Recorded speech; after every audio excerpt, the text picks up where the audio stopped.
ಚಿನ್ನಯ್ಯನಿಗೆ ನ್ಯಾಯಾಂಗ ಬಂಧನವನ್ನ ವಿಧಿಸಲಾಗಿದೆ.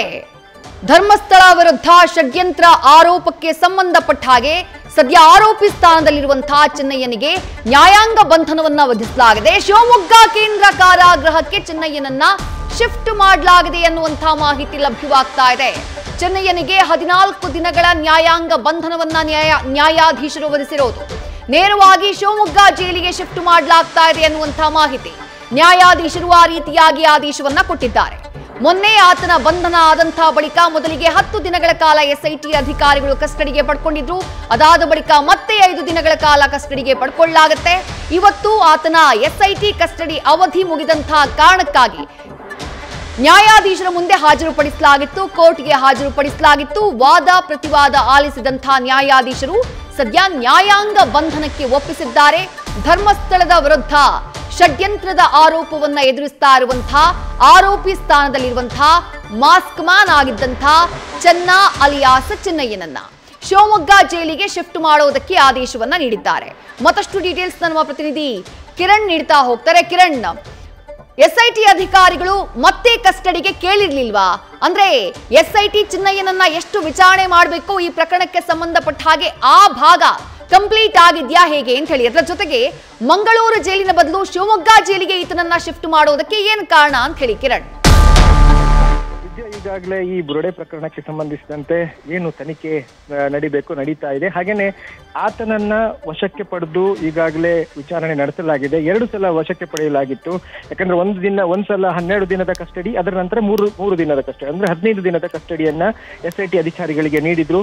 ಈ ಹಿನ್ನೆಲೆಯಲ್ಲಿ ಆ 15 ದಿನಗಳಲ್ಲಿ ಅವರ ವಿಚಾರಣೆ ನಡೆಸಲಾಗಿದೆ. ತೀವ್ರ ವಿಚಾರಣೆ ನಡೆಸಿ ಎಲ್ಲಾ ವಿಷಯಗಳನ್ನ ಮಾಹಿತಿಯನ್ನ ಕಲೆ ಹಾಕಲಾಗಿದೆ. ಹಾಗೆಯೇ ಎಲ್ಲವನ್ನ ದಾಖಲೀಕರಣ ಕೂಡ ಮಾಡಲಾಗಿತ್ತು. ಅದರ ನಂತರ ಇವತ್ತು ನ್ಯಾಯಾಲಯಕ್ಕೆ ಅವರ ಅವಧಿ ಮುಗಿದ ಹಿನ್ನೆಲೆಯಲ್ಲಿ, ಕಸ್ಟಡಿ ಮುಗಿದ ಹಿನ್ನೆಲೆಯಲ್ಲಿ ಇವತ್ತು ನ್ಯಾಯಾಲಯಕ್ಕೆ ಹಾಜರುಪಡಿಸಲಾಯಿತು. ಬೆಳ್ತಂಗಡಿ ನ್ಯಾಯಾಲಯದಲ್ಲಿ ಅವರಿಗೆ ಮತ್ತೆ ಕಸ್ಟಡಿ ಕೇಳುವ ಇದು ಬರುವುದಿಲ್ಲ. ಯಾಕಂತ ಹೇಳಿದ್ರೆ 15 ದಿನದ ಒಂದು ಕಸ್ಟಡಿಯ ಕಾಲಾವಕಾಶ ಇರುತ್ತೆ, ಅದು ಮುಗಿದಿದೆ. ಈಗ ನೆಕ್ಸ್ಟ್ ಅವರಿಗೆ ನ್ಯಾಯಾಂಗ ಬಂಧನ ಕೊಡ್ತಾರೆ. ಒಂದು ವೇಳೆ ಇನ್ನೂ ನ್ಯಾಯಾಂಗ ಬಂಧನ 15 ದಿನ ಇರುತ್ತೆ.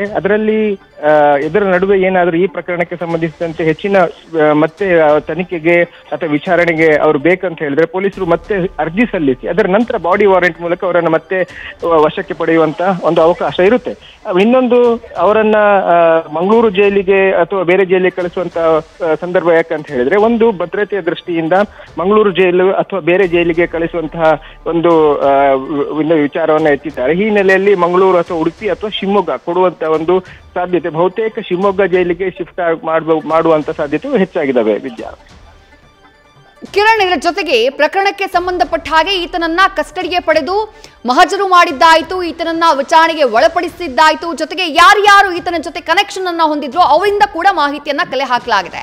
ಅಂದ್ರೆ ತನಿಖೆ ಒಂದು ತಾರ್ಕಿಕ ಅಂತ್ಯದತ್ತ ಹೋಗ್ತಾ ಇದೆಯಾ? ಶೀಘ್ರದಲ್ಲೇ ಸರ್ಕಾರಕ್ಕೆ ವರದಿ ಸಲ್ಲಿಕೆಯಾಗುವಂತಹ ಲಕ್ಷಣ ಕಾಣಿಸ್ತಿದ್ಯಾ ಹೇಗೆ ಕಿರಣ್?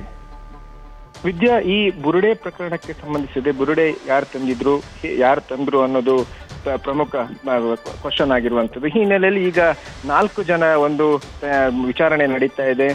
ವಿಠಲ್ ಗೌಡ, ಜಯಂತ್ ಮತ್ತೆ ಅಭಿಷೇಕ್ ಹಾಗೇನೆ ಮಠಣ್ಣನವರು, ಈ 4 ಜನರ ವಿಚಾರಣೆ ನಡೀತಾ ಇದೆ. ಕೆಲವರದಂತೂ 2-3 ದಿನಗಳಿಂದ ವಿಚಾರಣೆ ನಡೀತಾನೆ ಇದೆ. ಇವತ್ತು ಕೂಡ ವಿಚಾರಣೆ ಮುಂದುವರೆದಿದೆ. ನಿನ್ನೆ ಎಸ್ಐಟಿ ಮುಖ್ಯಸ್ಥರಾದಂತಹ ಪ್ರಣವ್ ಮೊಹಂತಿ ಅವರು ಕೂಡ ನೇತೃತ್ವದಲ್ಲಿ ಈ ವಿಚಾರಣೆ ನಡೆಸಲಾಗಿತ್ತು. ತುಂಬಾ ಗೌಪ್ಯವಾಗಿ ಈ ವಿಚಾರಣೆಯನ್ನ ನಡೆಸಲಾಗಿತ್ತು.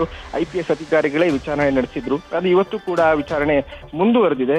ಬಹುತೇಕ ಈ ಪ್ರಕರಣಕ್ಕೆ ಸಂಬಂಧಿಸಿದಂತೆ ಮಹತ್ವದ ಏನು ವಿಷಯಗಳಿದಾವೆ ಅವು ಎಲ್ಲವನ್ನ ಕಲೆ ಹಾಕಲಾಗಿದೆ, ಮತ್ತೆ ದಾಖಲೆಗಳನ್ನ ಕೂಡ ಕಲೆ ಹಾಕಲಾಗಿದೆ ಅನ್ನೋ ಮಾಹಿತಿ ಇದೆ. ಈ ಹಿನ್ನೆಲೆಯಲ್ಲಿ ಮುಂದಿನ ವಿಚಾರಣೆ ಮತ್ತು ನಡೆಯುತ್ತೆ. ಅವರನ್ನ ಏನಾದರೂ ಹೆಚ್ಚಿನ ಯಾವ್ದಾದ್ರು ಸಾಕ್ಷಿಗಳು ಸಿಕ್ಕಿದಾವೆ ಅಂತ ಆದ್ರೆ ಅವರನ್ನು ಕೂಡ ವಶಕ್ಕೆ ಪಡೆಯುವಂತಹ ಸಾಧ್ಯತೆಗಳು ಇದಾವೆ. ವಿದ್ಯಾ, ಥ್ಯಾಂಕ್ ಯು ಕಿರಣ್ ತಮ್ಮೆಲ್ಲ ಡೀಟೇಲ್ಸ್ಗೆ. ನ್ಯೂಸ್ ಫಸ್ಟ್, ನಿರ್ಭೀತಿಯಿಂದ ನಿಮ್ಮ ಪರವಾಗಿ.